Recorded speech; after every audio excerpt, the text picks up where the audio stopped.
My research is on both aging and disability in contemporary Canadian culture. And so while people often think about aging and disability as primarily physical things that have to do with illness or needing some kind of rehabilitation, one of the things that I look at is the ways that both of them affect our culture and are affected by the culture that we live in, and that there are forms of art that change as the result of an aging demographic, which we have right now,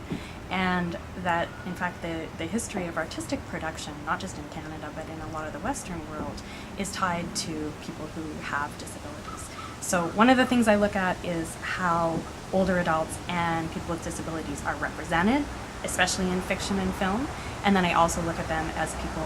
who are sources of creativity for us. One of the challenges of engaging undergraduate students in research is that our research topics tend to be quite specific. That's how we become experts in a particular field, but an undergraduate education requires a breadth so that students gain what they need to become engaged citizens in the world. Trent really embraces interdisciplinarity, and so there is a space for students to take what they're being given in a classroom and try it out from a number of different lenses, and they are more likely in any of their classroom settings to have an openness from a faculty member to the different things they're learning across different classes, because we all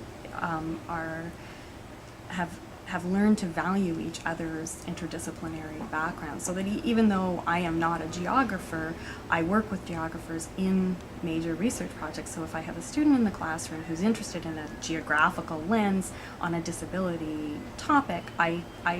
have some openness to that, I have resources for it, and it's a smaller university too, so I can work more closely with colleagues from other fields.